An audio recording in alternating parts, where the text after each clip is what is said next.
Simoy ng dagat sa dalampasigan. Wow! Lunti ang mga puno't halaman sa kapaligiran. Yung nakakatakam at masasarap na pagkain na swak sa inyong cravings. Want to sawang video? Okay. Instagrammable views. Perfect for barkada and family bonding.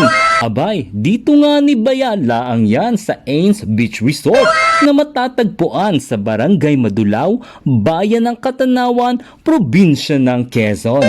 Nasa humigit kumulang na 254 kilometers nga pala ito away from Metro Manila o nasa 6 hanggang 8 oras na biyahe depende sa mode of land transportation nyo. Kaya naman kung may hashtag Love the Philippines, aba syempre mayroon ding hashtag na Love the Quezon Province. Kaya naman kung sawa ka na sa city lifestyle gala mo, yung tipong gusto mo namang mag-relax away from crowded areas, yung malayo sa maingay and highly polluted cities, yung nakikita mo ang view ng dagat habang pakapi-kapi ka lang o nilalantakan ang favorite mong pagkain. Naku po, andito lang nga ni Bayayan sa Ains Beach Resort, Katanawan. Kaya naman mga ka-Ronstar, to simply celebrate the birthday of my mother, kasi hindi naman kami mayaman para sa bonggang handaan.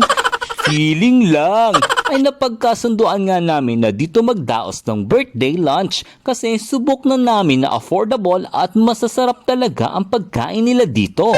Dahil branch ito ng Ains Hotel and Restaurant na matatagpuan naman sa mismong town proper. At ito na nga mga ka-Ronstar ang in-order naming mga hampas lupang patay gutom sa kanilang restaurant.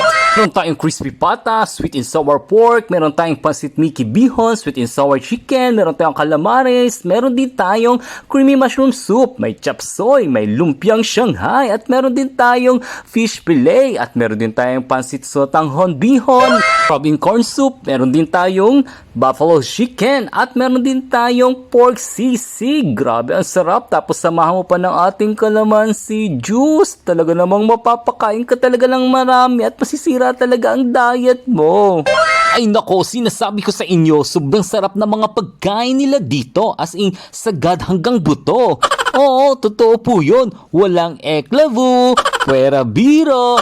Sabi nga sa GMA, walang halong kasinungalingan, walang pinoprotektahan.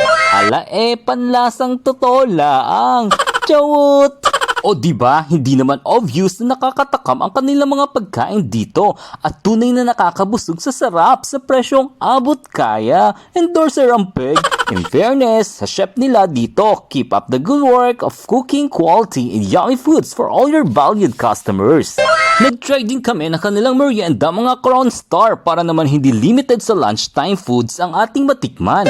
Basta tayong mga Pinoy, di na yata mawawala yung hilig natin sa food trip at talagang part na yan ng ating banding. At grabe, super sulit ang kanilang quesadilla, spaghetti, pancit chomi, at clubhouse na sinamahan pa ng hot coffee o kaya naman ay cold calamansi juice.